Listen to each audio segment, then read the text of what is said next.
It is officially time to accept that Garrett Wilson just is never going to be an elite fantasy wide receiver.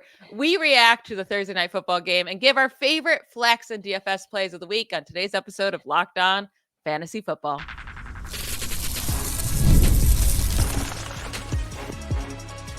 You are Locked On Fantasy, your daily NFL fantasy podcast. Part of the Locked On Podcast Network, your team every day. Welcome into the Locked On Fantasy Football Podcast. Thank you for making us your first listen every day. I'm one of your co-hosts, Michelle Magdziuk, and when I'm not doing this, I'm a researcher and fantasy analyst with NFL Network. And I'm your other co-host, Vinnie Iyer. When I'm not doing this, I'm writing about NFL fantasy and betting for sportingnews.com.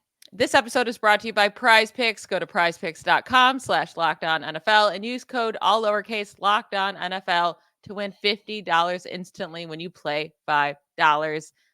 Let's react to last night's game.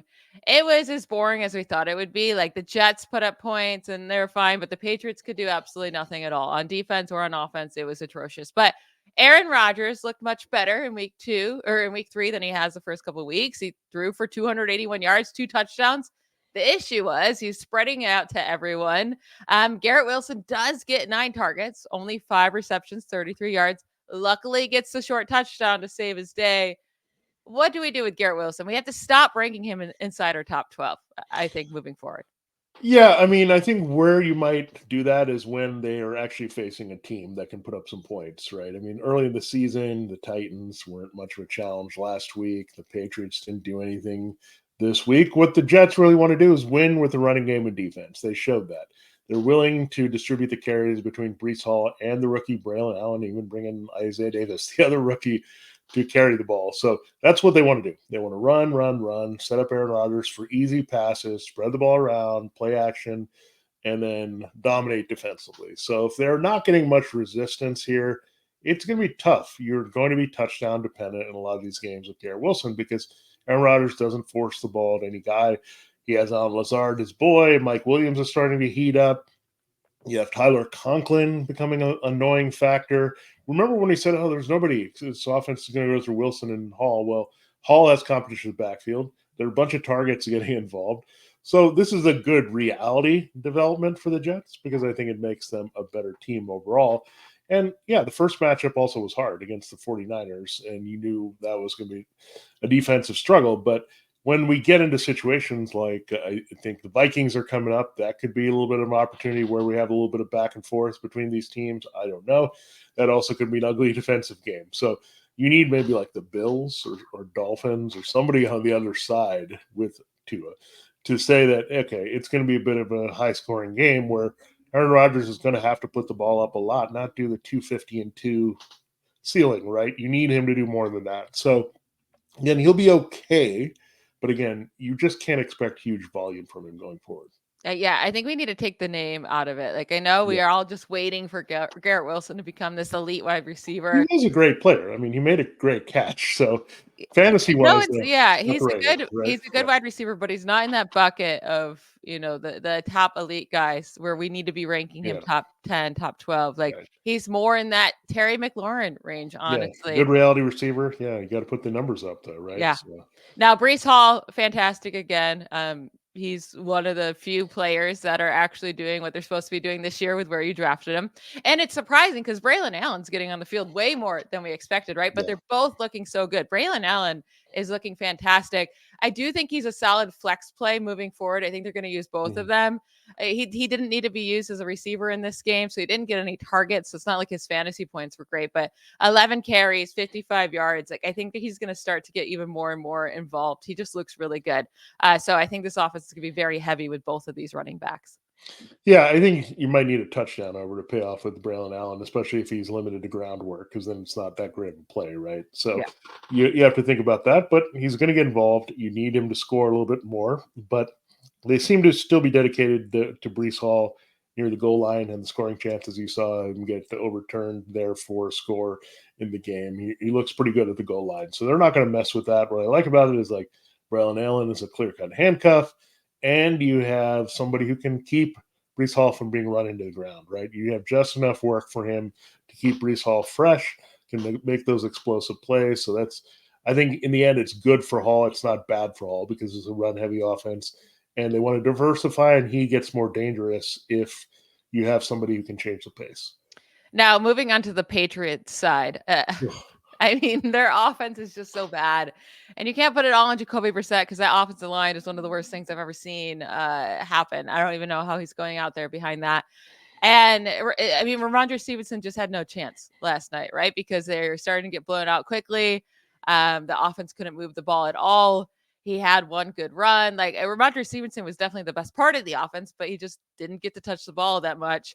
The next 5 weeks, these are their games. The 49ers, the Dolphins. Now it will be without Tua, so maybe that's a game they can stay in it if it's still Skylar Thompson as a quarterback.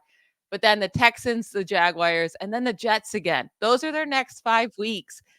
Rhamondre Stevenson, it's going to be really hard to trust him. He is their best part of their offense, but when they're going to be down, he's not going to get fed the ball. Yeah, two concerning things. First, he fumbled, which was not great to have a bad game and then add the minus points if you do that in your leagues. And then Antonio Gibson, like in the negative game scripts, they can just put in Antonio Gibson and be out there. So it's not the best scenario for him. They had 2 rookie offensive tackles in there. That's not going to be a good situation. But yeah, Rhamondre Stevenson may be more of a selective play. Right now, he's a volume play. And he looked great the first 2 weeks. So if there's a manageable matchup like the Bengals or Seahawks, like the Dolphins are coming up or the Jaguars, he's going to be okay. The other games, you might be a little bit volume and touchdown dependent on him. So just keep that in mind. He's going to be disappointing in a few weeks. I still think he'll be okay because the talent is there.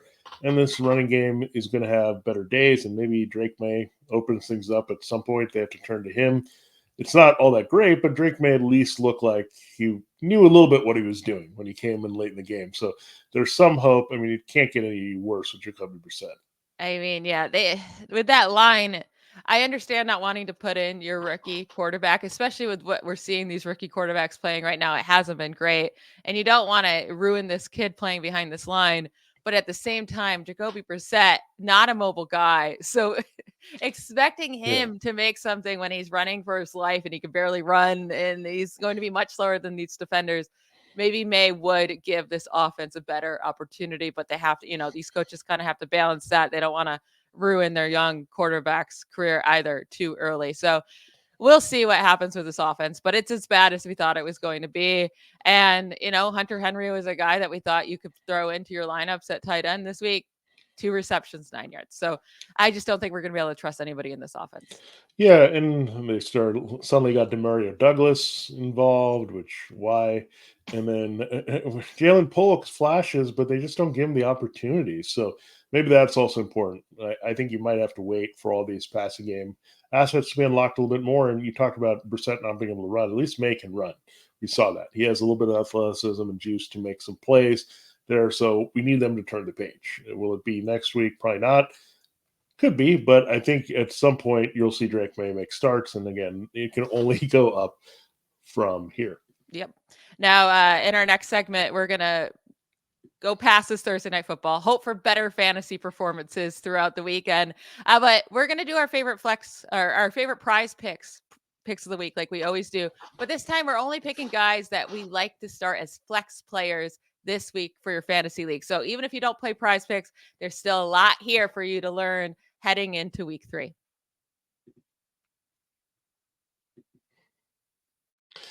This episode of Locked On Fantasy Football is brought to you by FanDuel Sportsbook. This is important because you have 2 more days to act. You've heard us talk a lot about FanDuel because it's America's #1 sportsbook. Well, they have something special and a little different for you that you need to take advantage of because now through September 22nd, that's this Sunday. Yes, this Sunday. So get in on it. All FanDuel customers can bet $5 and get a 3-week free trial of NFL Sunday Ticket from YouTube and YouTube TV. Then with a YouTube TV base plan, you'll be able to watch every regular season Sunday afternoon out-of-market game. All you need is a Google account and a current form of payment, and you can cancel anytime. So this is your last chance. Get in on it. Enjoy this. This is a good time to check it out. You want to see your fantasy teams, your bets in action there. All you have to do to get that free trial, just visit FanDuel.com, download America's #1 sportsbook and FanDuel.com, and make sure you do it before Sunday and this offer is gone.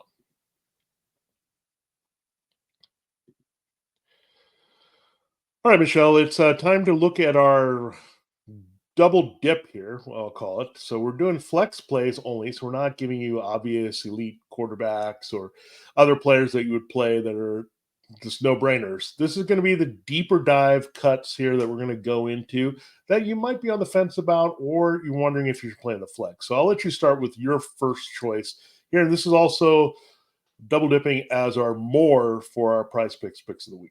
Yep. So one guy I really love this week as a sleeper running back, it's DeAndre Swift going up against the Colts. I know he's done nothing for fantasy, right? So you're like, oh no, like how can I put him into my lineup? But he's played 67% of the Bears' offensive snaps.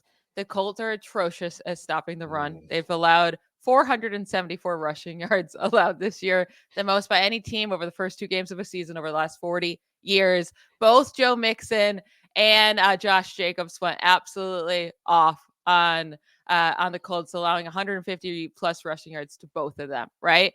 So DeAndre Swift's prediction on PrizePicks right now, his projection is at 55.5 rushing yards. I'm taking more than that, more than 55.5 rushing yards, because with Caleb Williams and this offense struggling, right, there is no reason that the Bears do not run at least 40 times in this game. Do what the Packers did last week. Like, get the ball out of Caleb Williams' hands, make it easier on him, run the ball a ton.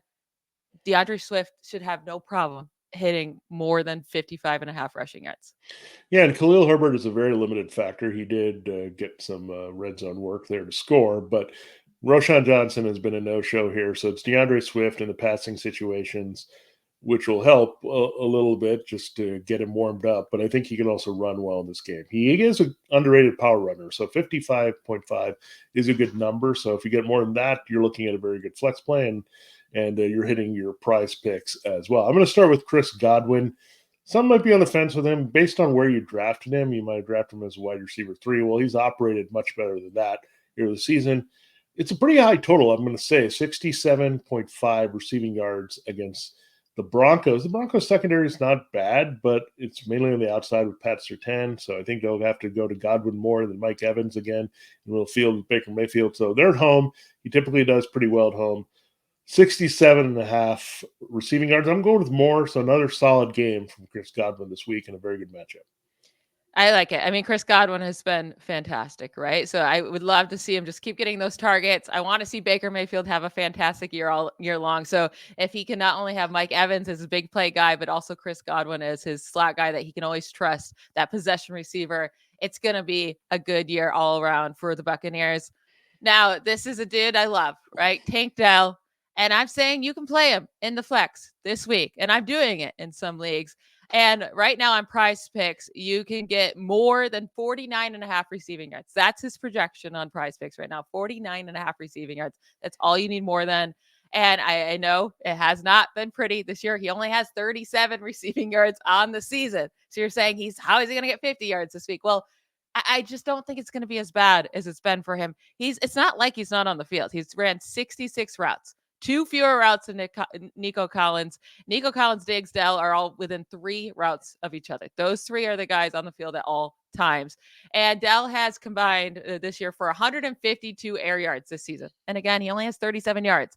That's going to change. His negative 54 receiving yards over expectation this season is 5th worst in the league. But he's getting targets. He's averaging 5.5 targets per game over the first 2 weeks. He didn't just forget how to play. Like, they will start to connect, Stroud and Dell.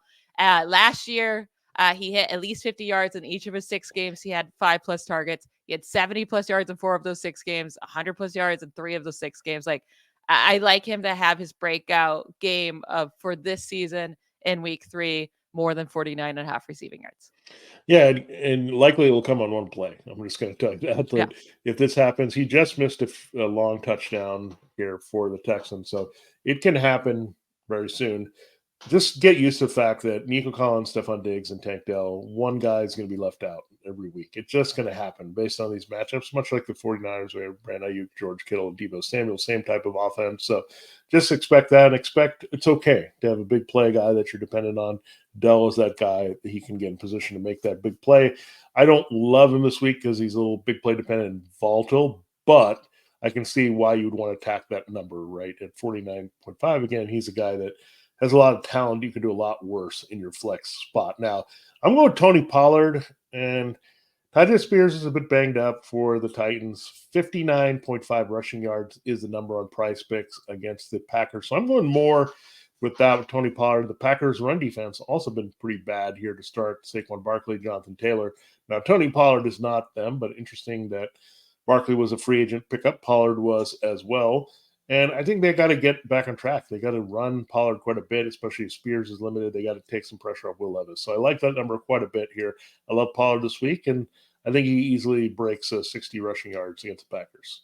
Yeah, Pollard has outplayed Tyjae Spears. He's been the guy to have. I like this matchup, and I like that pick by you. My third flex play that I like this week. I will say I'm on Tutu Atwell, right? Yeah.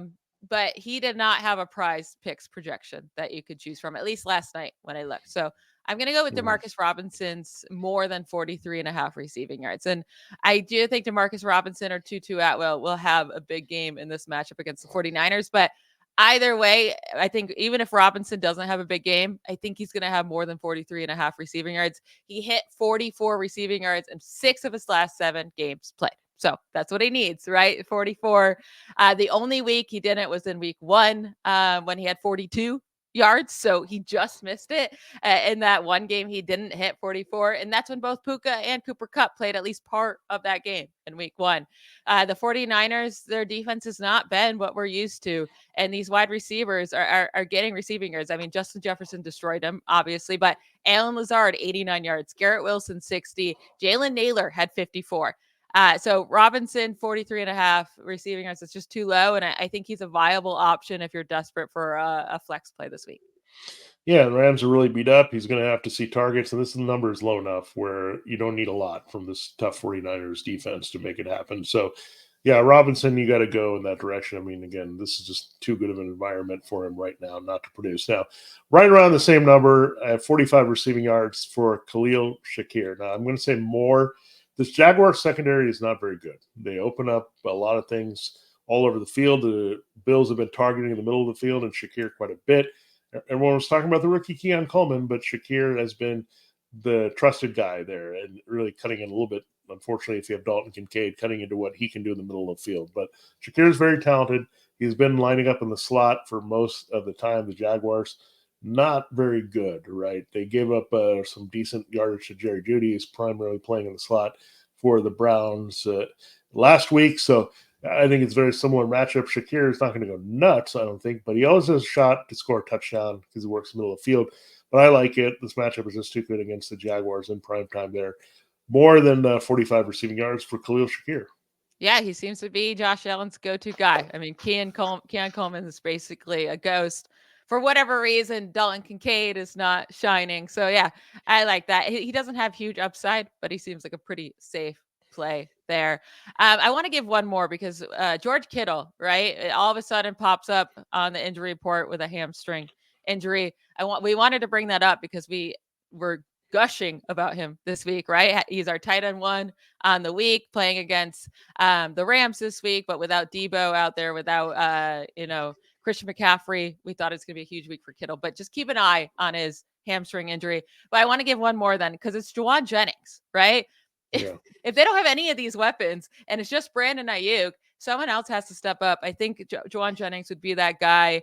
He actually has more receptions and receiving yards than Brandon Ayuk this year. He has over 100 receiving yards. And even going back to the playoffs last year, like we would be talking about Juwan Jennings as a Super Bowl MVP if the 49ers pulled out that win in overtime. Like Jennings would have won that MVP. So I do think Juwan Jennings is a solid pickup on waivers this week. I do think he's a playable flex guy, and over more than 42.5 receiving yards, I think is a solid pick in PrizePicks.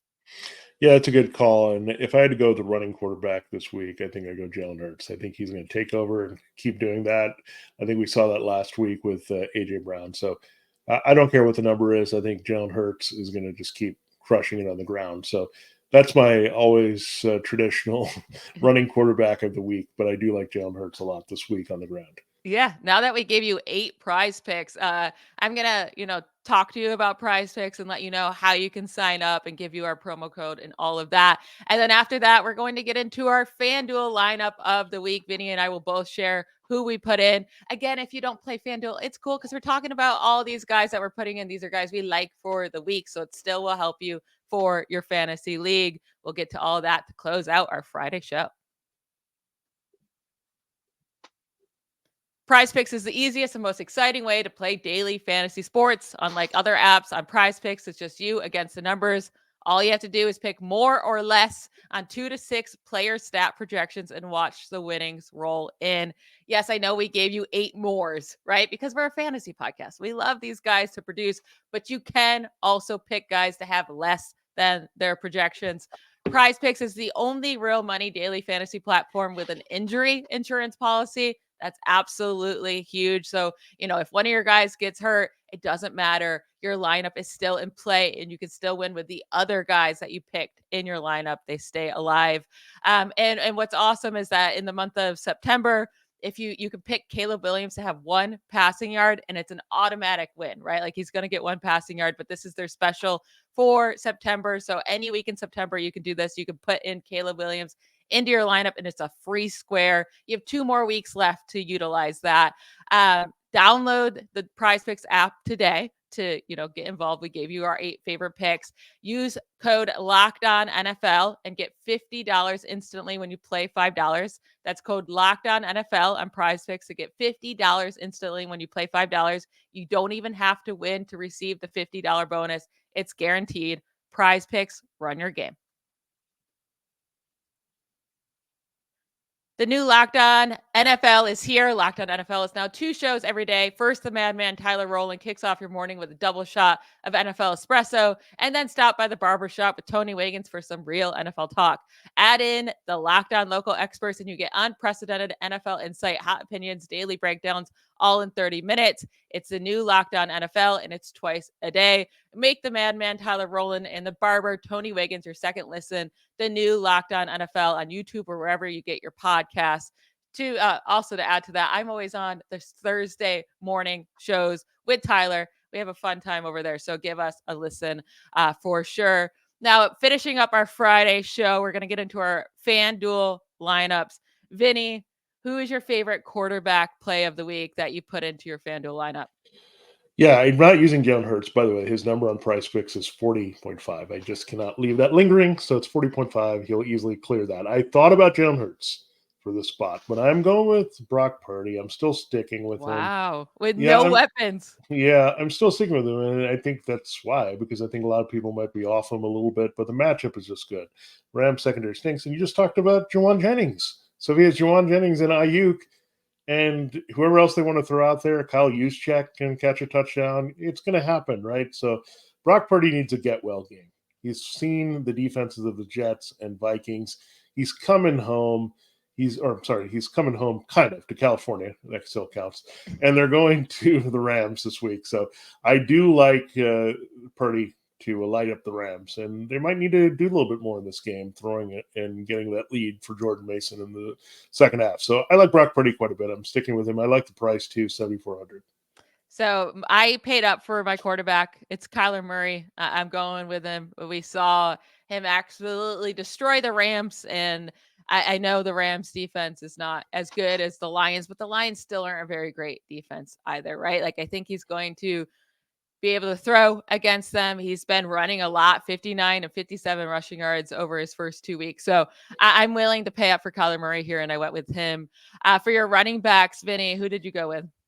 Yeah, I took Alvin Kamara. I'm playing the hot hand here. The Eagles' run defense is still trying to figure things out. Jalen Carter is a better pass rusher at this point.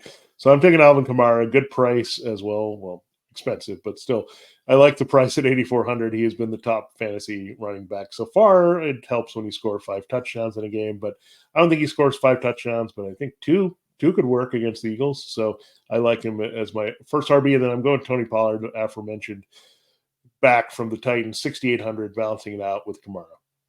I like it. Now, my running backs, I paid up for Bijan Robinson, 8,500, one of the most expensive running backs you can get. Actually, the most expensive with Breece Hall, playing on Thursday night.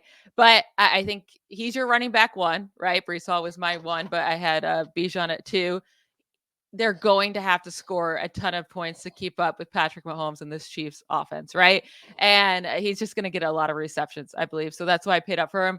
And then I just talked about DeAndre Swift and against the Colts. I expect him to have a really nice game. The Bears better run all the time in this game. So I'm going with DeAndre Swift. He's cheap, right? 6,300, one of the cheaper starting running backs that you can get this week. So I saved some money there.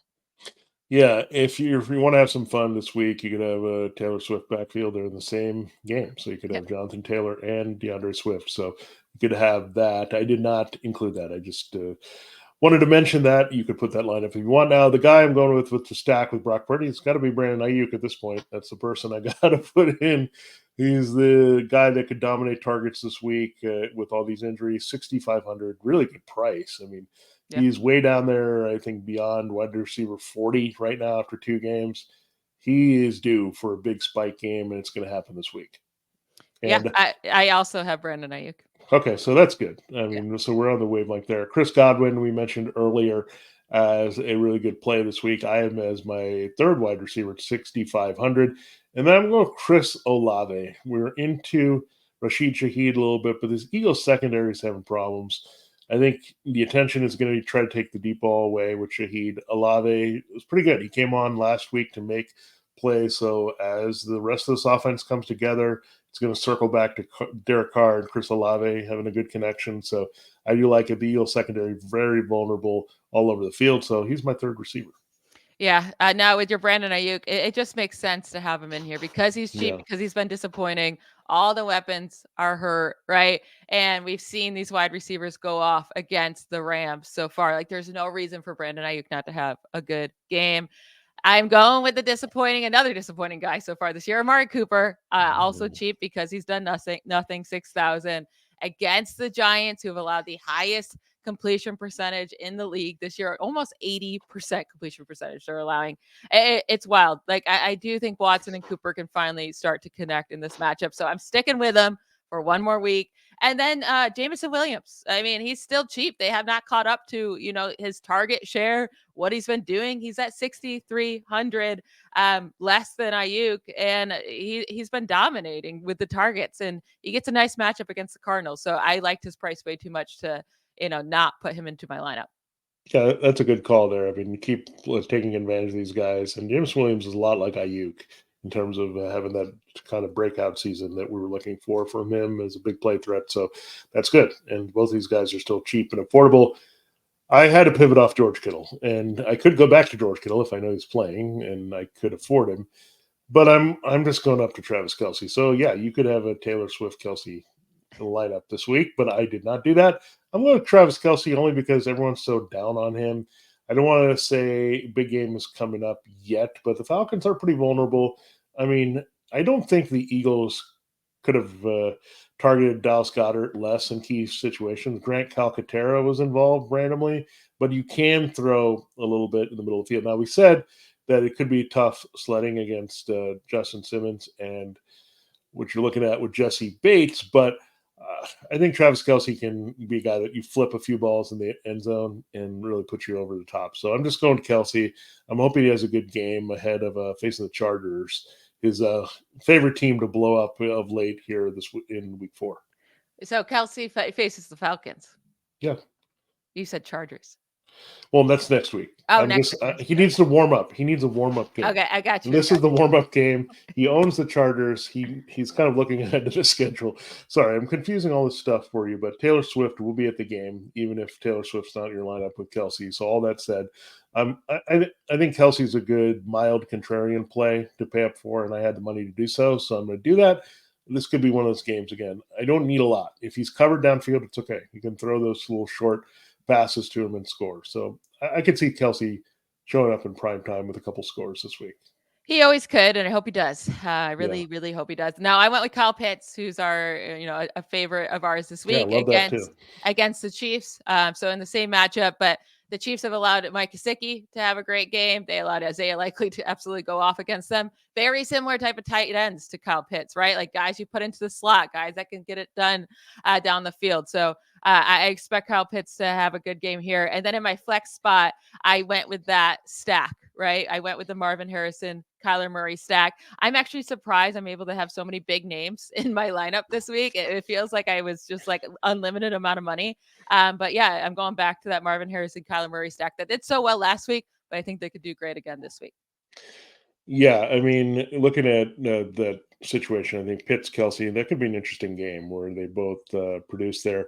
Now, I'm going with a different Browns receiver for my flex, and I've noticed Jerry Jeudy is being involved a little too much for our liking, but they are playing the Giants this week, and the Giants are not very good in the secondary, and I think they'll try to maybe contain Amari Cooper downfield. It looks like you have a key loss again in David Njoku. So Jeudy has been the kind of the main slot guy, but they've been looking at all the field. They're using Elijah Moore a little bit as well for the Browns. But I think there's a chemistry building between Deshaun Watson and Jeudy.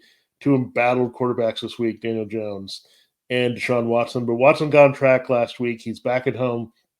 So I'd like this. I think with the situation, they're going to play from ahead. They're going to have a good little control of this game. So Jeudy gets it done, and really he should be in regular season-long fantasy. He should be rostered in every league because they traded for him, and it looks like they definitely want to use him this year. Now, my defense to end here is the 49ers. Listen, it's against the Rams.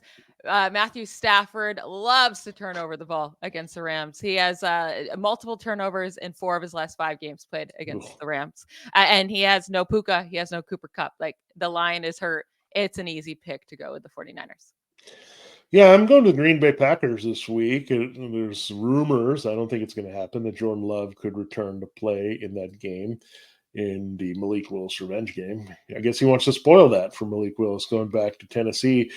But when you look at it, it's Will Levis on the other side. Like, we can't target Bryce Young anymore. It can't happen. I think Andy Dalton's going to be a little bit too careful with the ball. I still like the Raiders, by the way, if you want to invest in the Raiders, but they are the most expensive defense on FanDuel. So now they're not worth it, right? If they're not playing Bryce Young, I don't think you can pay up for the Raiders defense. No, you're not going to do that. So I'm playing the Packers against Will Levis. And maybe we'll see Michelle's former favorite backup quarterback, Mason Rudolph, in there at some point for the Titans, but it's not this week. So I like the Packers defense to come through on the road and have one of their better games. I love it. So quickly to run down my lineup, I got Kyler Murray at quarterback, DeAndre Swift, Bijan Robinson as my running backs, Brandon Ayuk, Amari Cooper, Jamison Williams at wide receiver, with also Marvin Harrison in my flex, then Kyle Pitts as my tight end, and the 49ers as my defense. Yeah, a lot of 49ers this week, I have to say. So yeah. I've got the Purdy Ayuk stack we talked about, Alvin Kamara and Tony Pollard in the backfield, Chris Olave, Chris Godwin, so a couple of Chris's there, Travis Kelce. I will think about pivoting to George Kittle and making an onslaught if Kittle does play. So having that, I can't afford him because he's right behind Kelce in the price. And Jeudy is my flex, hoping for a little bit of value here. So, and Packers defense. So really like their potential here against the Titans this week. And if I had a DH, I would put Shohei Ohtani in it, but I can't do it. So we'll just have to get football players to put us points up. No baseball talk allowed on this podcast. That is it for our shows this week. Thank you to you all for making Locked On Fantasy Football your first listen every day. We'll be back on Monday, but we hope you guys all have a fantastic weekend and that you crush it in your fantasy matchups. Bye, y'all.